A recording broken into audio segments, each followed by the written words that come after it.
What's going on, everybody? I am the Vin Man, and welcome to Let Me Ask You a Question. Accompanying me, as always, is Rob! Hey, it's me, Jeff. Hello, I recognize you guys from that thing. the reaction videos. Yeah. Which are awesome, by the way. Go check it out on our channel. Anyway, E3 ended today, guys, and I figured we'd do a wrap-up show and give the viewers our impressions of what we saw. We are all gamers, by the way, disclaimer. So we were riveted on the edge of our seats to see what E3 would bring us this year. And now that it's over, I mean, I'd like to touch on a few points like Stadia, Ubisoft, EA, Nintendo. Just really quick, give our general views on what they brought to the table and if E3 was any good this year. Yeah, So let's dive right in. Like, what's the first thing? well, you know what? Let's talk about Ubisoft. Okay. Because, you are a Division 2 player. A little bit, yeah. Okay, I am not. I haven't played it yet. I did play the Division 1. How about you, Jeff? Are you a Division player? No, not a fan. Not a fan. They pretty much announced like the year one DLC for the first year of free content, which I applaud that it's free. So that's really cool that they're not trying to monetize all of these DLCs that are coming out. Basically what it includes is 3 story episode of campaigns that'll venture outside of Washington, D.C., and rounding out the third DLC is a trip back to New York, kind of like paying an homage to the first Division. Now, as a Division 2 player, are you excited about that at all? I'm always excited just because we're getting more content for what we paid for, so I'm glad they're not selling us more than what they've already promised. Yeah. But what they presented at E3 was kind of just like it was just a little bit disappointing because I'm just going to make this a staple as we move forward through the rest of these ones. Everyone's focused on mobile gaming. Yes. And that's throwaway garbage gamers. I don't care if you unsubscribe, you're a throwaway garbage gamer. Coming out with like the Division Mobile do not do that. Yeah. You're just taking the microtransactions that you wanted to put in the Division 2 and you're putting them in the mobile version of the game, and it just looks like it's just going to be pay to win. Look how popular Fortnite Mobile is. That's true. That's true. They're going where the money is, though. Yeah, but they're going where the money is. But I think the thing, Jeff, is they're going where more of the money is. Well, they have the money from the people buying it, but they're chasing after people's wallets. It's like, get your wallets ready, 2020. Like, that's what the game should just be called. Well, that's probably why you're getting a year of free content and all of these campaign missions, because they're going to be making money on mobile. It could be this. To me, what they showed with the Division 2 is not really an E3 thing. It was something that was promised when the game was coming out and released. They said, hey, this is the roadmap. So to come back to E3 with nothing but we have a mobile game, I don't care about you. Next topic. Well, the next game they showed off was Watch Dogs Legion.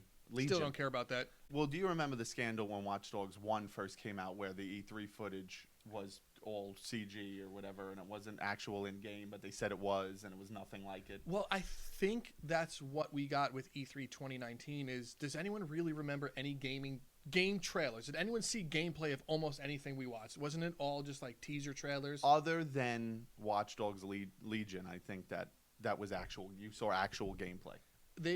Ubisoft specifically has been known to do it before with all the Division games, plus Watch Dogs as well too. Mm-hmm. So I just want to put that out there, that everything we saw at E3 2019 was really just a CGI fest. Yeah, I do agree. I would like to see more actual gameplay at E3 from all the big companies instead of just CGI trailers. Next thing I want to talk about though is the Uplay Plus subscription service. $14.99 a month. Is it worth it? I mean, is it better than EA Access to have all the Ubisoft games? I feel like they're so big. What is that? That's like 16 Rayman games Well, and Jeff, 27 Assassin's Creed games? Jeff, let me ask you a question. Yeah. So you play some games, right? Yeah.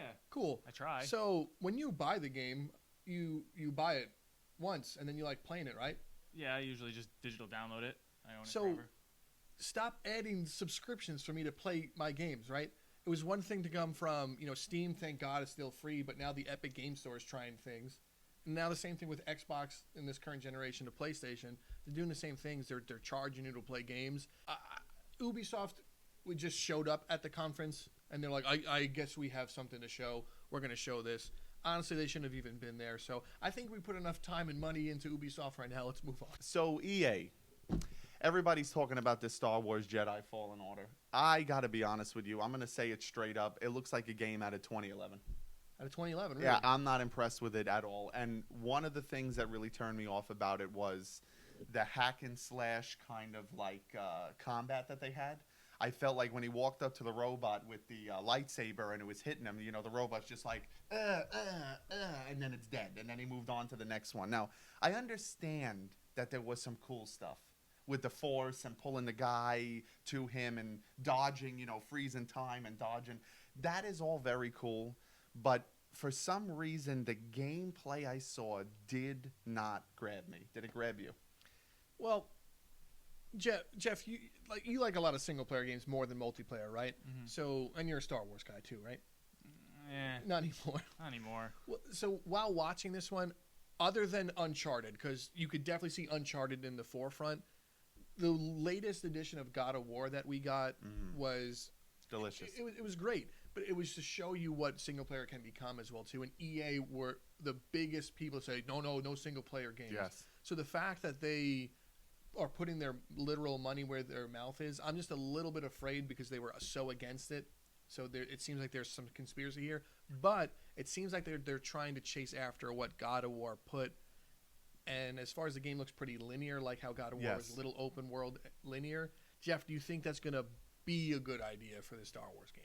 My problem is I don't know if because Disney still has to give them control over still has to be in control of the story and everything. Yeah. So I don't know if they're going to be able to make an interesting enough story to carry a single player Star Wars game through at this point.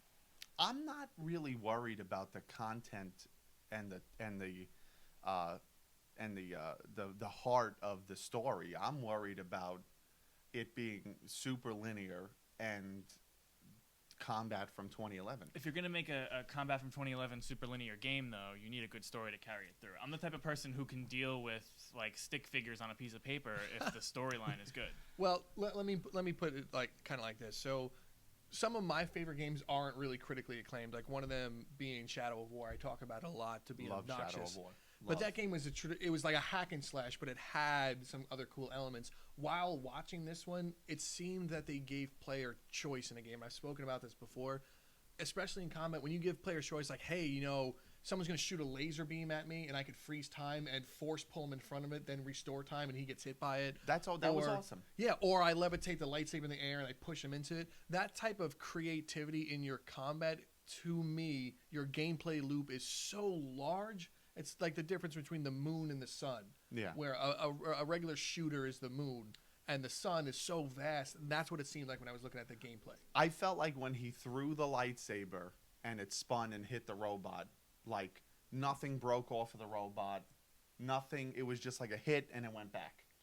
I feel like when you play Shadow of War, the combat is so alive. It's visceral. I know where you're going with this. It's so alive. Let me add one it was thing. Very tame. Let me add one thing to that where I said the exact same thing to someone and they corrected me, said, no. In one of the clips, you saw him like chop off some guy's arm or chop a stormtrooper in half. I didn't see it. I don't know if I yawned the entire time and missed it, but I didn't see that. Other people said they saw that type of stuff in there. Yeah. So let's leave that for what it is. I think we got our hopes are a little bit aroused on that one. I am going to own it. I'm not the biggest Star Wars fan. I am going to pre-order it and own it, but I'm not setting the bar super high. I'm going in hoping to be surprised. Now, this next part for EA is near and dear to my heart. Yes. Battlefield. That's really the only things they did. They did EA Play kind of before this as well too. So they invited some other creators for Star Wars and stuff. Jeff, I know you completely hate Battlefield, right? It's not that I hate it. I just never really got into it, period. Okay. You guys all started playing without me, and I never got invited, so... Okay, Rob. Oh, man, it's awkward. Well, I'm excited because they're introducing the next campaign installment as far as we're getting the Pacific Theater and everything. Yeah. When Battlefield 5 first launched, it was in a state where everyone would look at EA like, are you kidding me? You released a full-price game, and it's literally missing things. It says coming soon for things you promised in there. So... this is a give back to the fans. Everything is no monetary value. It's what we already paid for.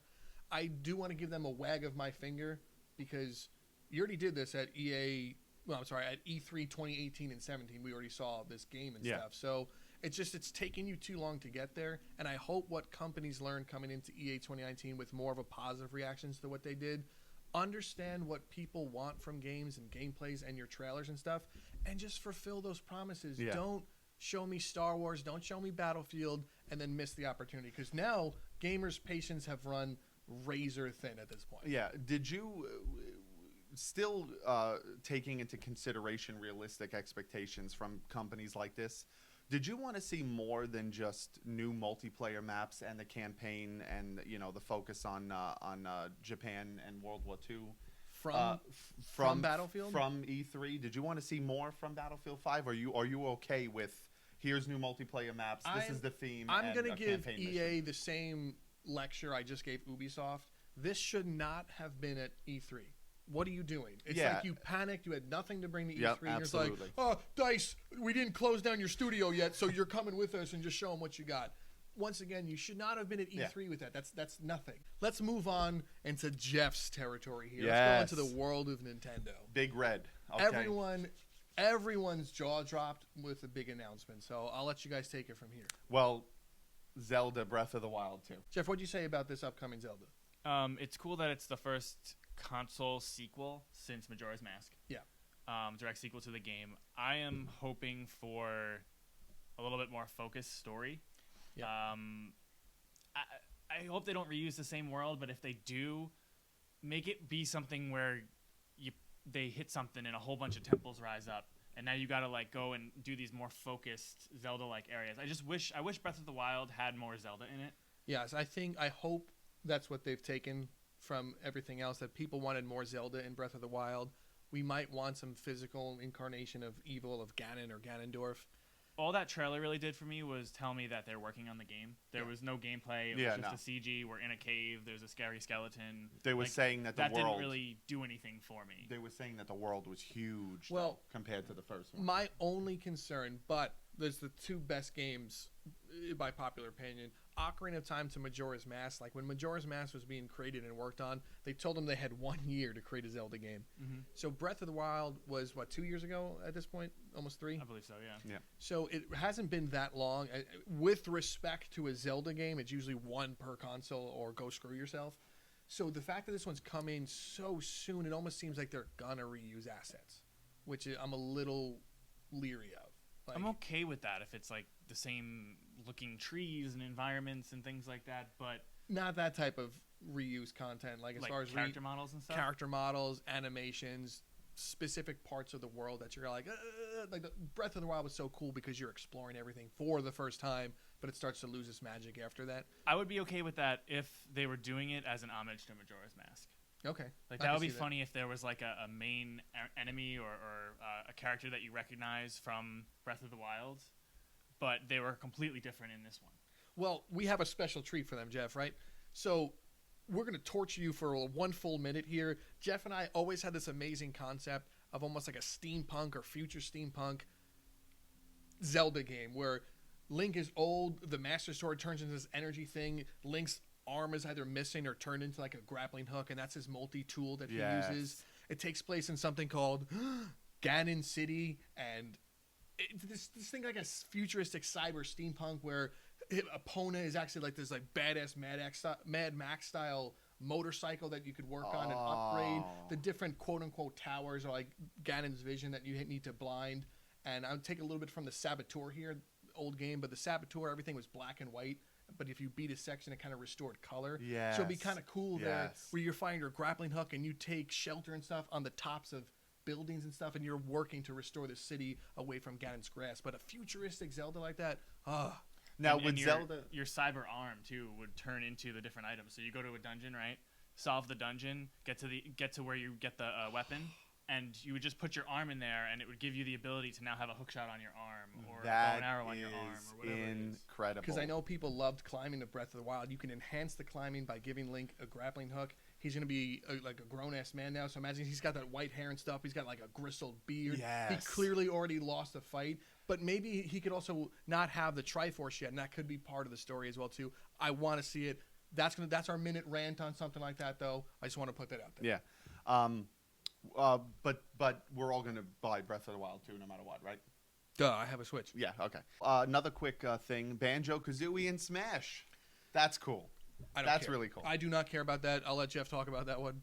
That was super cool because that's Yeah. something we've been waiting for a Yeah. while. I thought the trailer with the Duck Hunt tease was hilarious. Yes. Because everybody said, well, if you're not going to put Banjo-Kazooie in, you could just make a Duck Hunt skin and it'll kind of be the same thing. I would like Crash Bandicoot for some reason in Smash. I don't know why. I have this fetish with I want Crash in Smash. The thing is, With the spinning and the...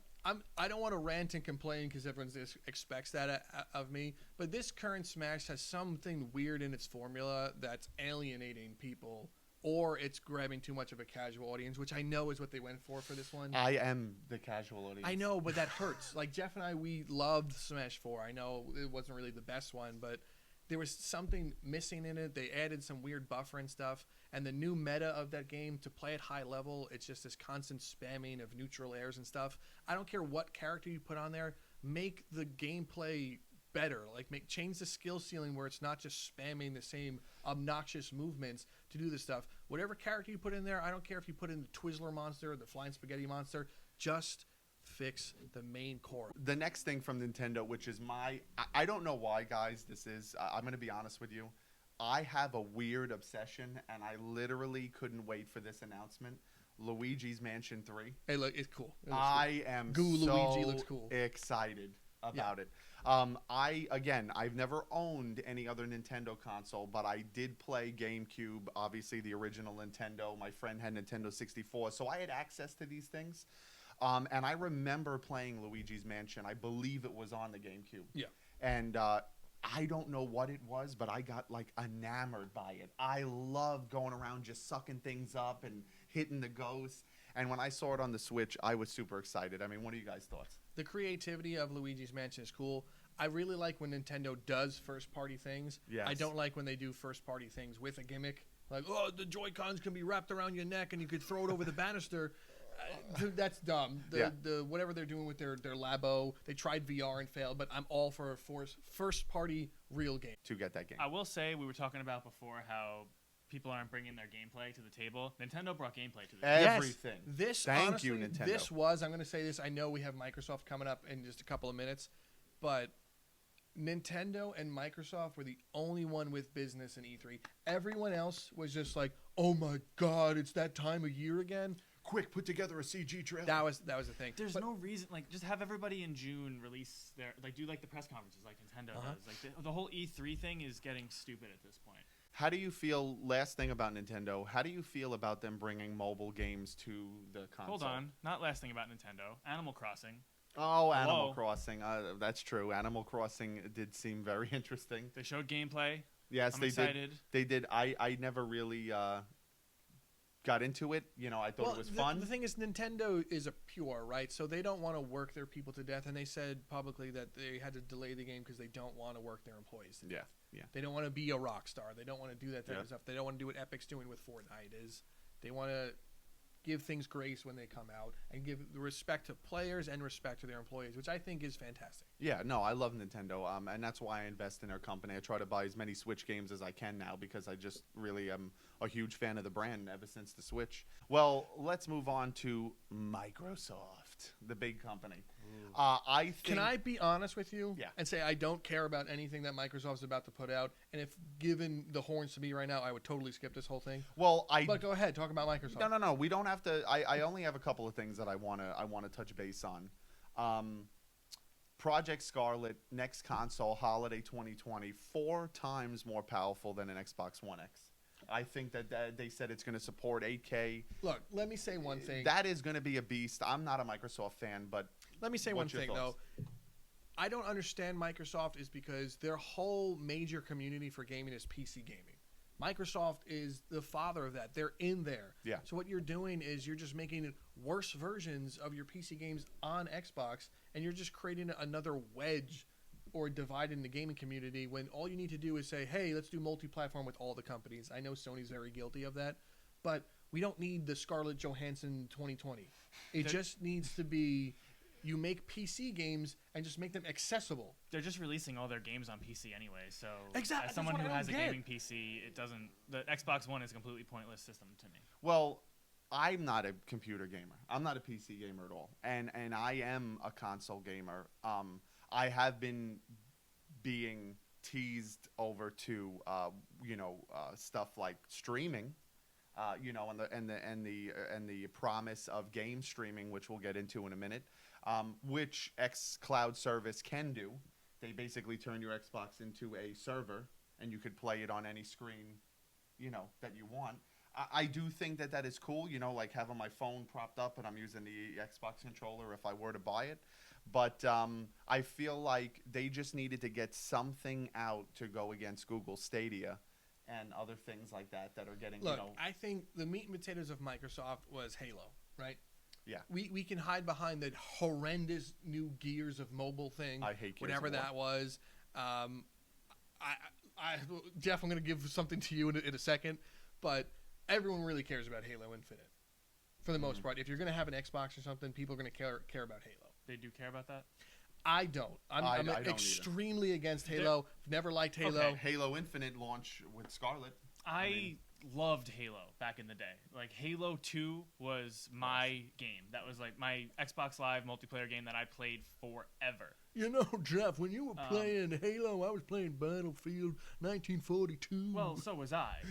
But Halo was a little bit after 1942. Yeah. Shout out to Battlefield 1942, by the way. Yes, absolutely.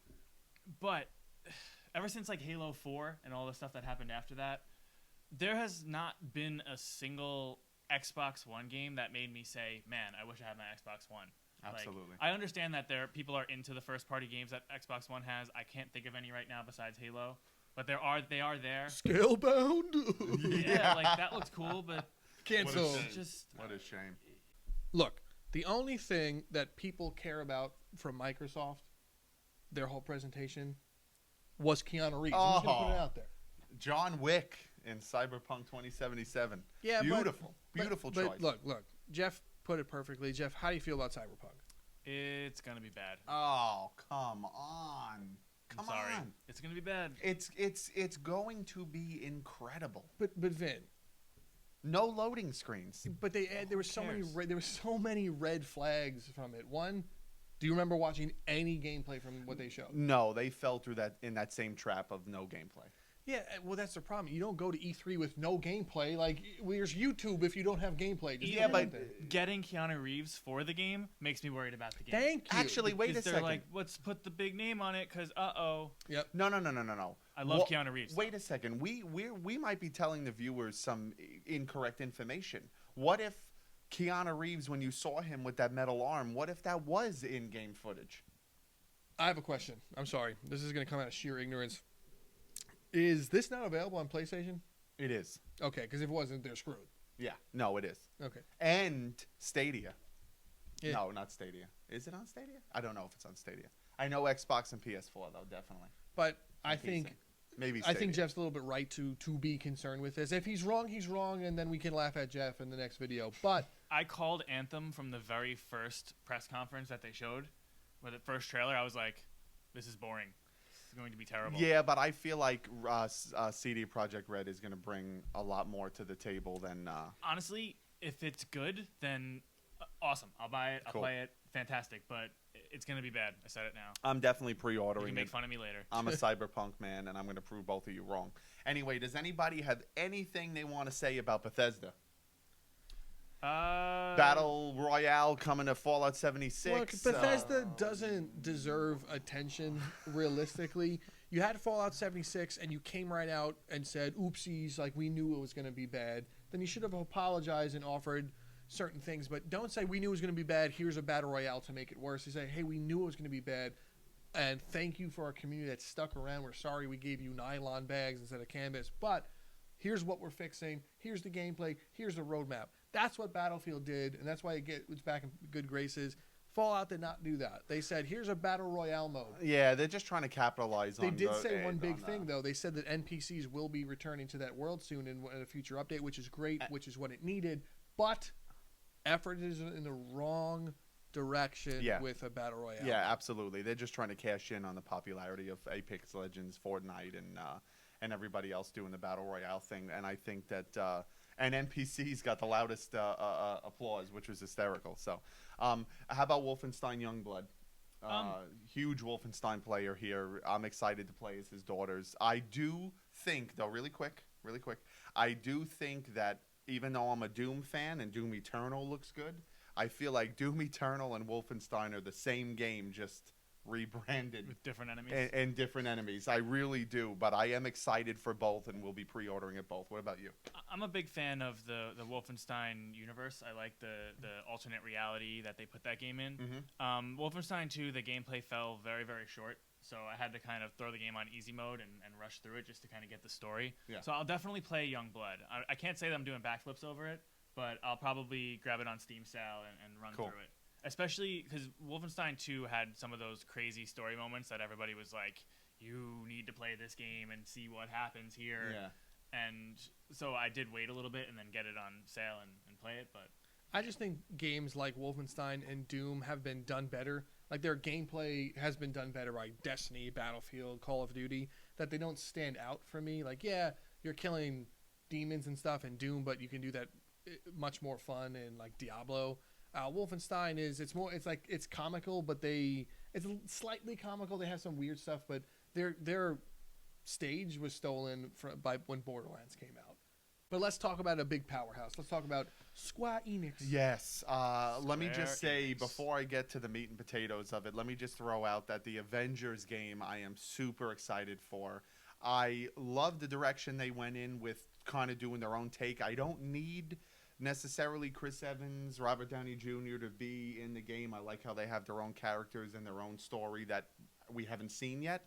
The multiplayer really excites me, where you can customize your heroes, and they said it was an ever-growing roster. And if anybody's ever played a Lego Marvel game, you know how big that roster can get. But seeing it running on a Tomb Raider engine and having a Destiny-esque with strikes and raids and stuff, that seems awesome. I know all those heroes' powers and ability.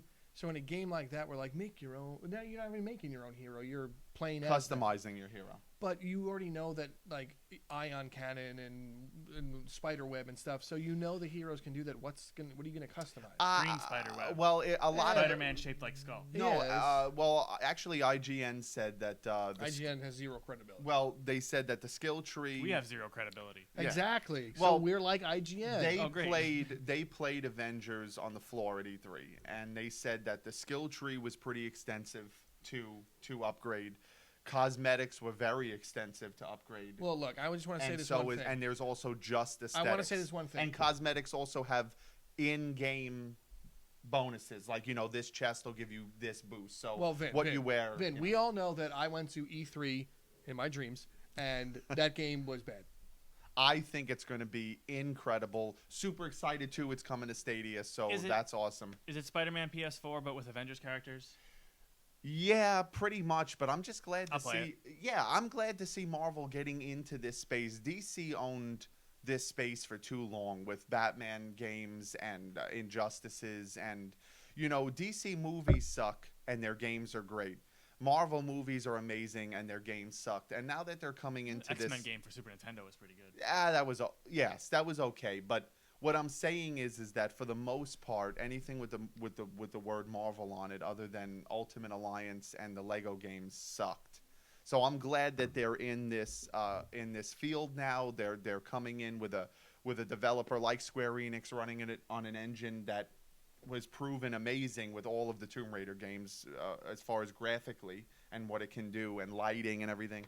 I think it's going to be a home run. I really, truthfully think it's going to be a home run and can't wait to play it. Well, other than that foul ball, let's talk about the real story, and that's Final Fantasy VII. Final Fantasy VII Remake. When I saw that, I thought of you instantly, like jumping up and going, woohoo! That's good, because that's what I did. And because it was the only game at E3 to show gameplay. Yes, thank you. Yes. Square Enix for a half hour of gameplay. Oh. We got to see an entire boss fight. You basically got to see how the entire game plays in those. I mean, they didn't show all the characters, but if every character has the same variety as like Cloud and Barrett did in the way that their moves work, that would be pretty sick. Now, where does Final Fantasy, you being a major fan of that game series, where does Final Fantasy sit with you in your favorite games of all time? Final Fantasy VII and Ocarina of Time, switch back and forth between my top two Wow, favorite really? games of all time. So now me being totally new to Final Fantasy, never played one in my life, including 15. I think I tried the demo. That was it. Is Final Fantasy VII the game that makes me a super fan of the series? Should I be playing this as my first Final Fantasy game? The remake you're talking about? Yes. Yes. All you got to do is be very careful about spoilers. Because if you get to experience what I experienced in the late 90s with the surprises in Final Fantasy VII and the emotional pull and the storyline and all that, if you get to experience that again nowadays with enhanced graphics and gameplay and a more fleshed out world, I'm jealous of you. Yeah, Like, wish I could do erase it wonder what and that's play going it to be again, like. you know? Now, is this a game where it was voice acting or everything's you have to read everything? Everything was read back then. There was no Okay, voice acting. okay. This was the first 3D Final Fantasy. So they went Wow. from the top-down-ish SNES Final Fantasy to really bad pixels. Bad. Yeah, well, Cloud they was the most disproportionate human I've ever seen. well It's like they if Popeye had an accident. He's like, oh, God. well they did show old and new side by side. Yeah. And the difference was mind-boggling. I mean, again, I didn't play the original game, but just seeing those image comparisons really blew me away at what they can do, and makes me wish for remakes like the Legacy of Kain series or Soul Reaver, which I have near and dear to my heart, and I love those Or games. Buck Bumble, right? Oh my God, Buck Bumble. We need a remake. Wow. But you know what? I don't even care about a remake. Buck Bumble for Smash. Yeah. Oh, okay. Yeah, just Oh, a bee yeah. flying around stinging people. Yeah. Ah! Time I mean, into it. I'm stoked for Space Station Silicon Valley Royale. It's going to be amazing. Lovely, lovely. Okay, so let's wrap this up. I just want to ask you guys, what is your general feeling about the gaming industry now, E3 as a whole? I mean, are you excited about being gamers, where this industry is going, or how are you feeling right now about this? I've said it before, but I feel like we're going towards the same thing we did in 83 and 84, where we're hitting that bubble of terribleness. There's some good, but we're hitting that bubble of terribleness, and then we're going to get an ET HD remake, and it's going to collapse the whole gaming industry again. Games as a service is a huge problem. Microtransactions is a huge problem, and gimme your wallet simulators are a huge problem. Yeah. So it might just come crashing down on itself, and you're going to lose amazing developers and studios left and right. EA is already doing that. So I fear that there's going to be not a lot left, and we're going to be rebuilding again in a couple of years. What do you think? The industry itself. So I'm at this weird crisis where I'm not sure if I'm just slipping out of being a gamer or if all games that come out are terrible. Because I just haven't. I bought like 3 games last year, and it was God of War, Spider-Man, and I don't know, maybe a couple indie titles. But they're not appealing to me anymore, and I feel like they're just kind of releasing the same garbage over and over again. What are you guys excited for? I mean, let us in the comments. Let us know in the comments below. What did you guys think of E3? Was there a game that stuck out for you? We would love to hear what you have to say, and let us know if you liked what we had to say. If you liked it, hit like. If you loved it, sub. I mean, or dislike, whatever you feel like doing. Just do something.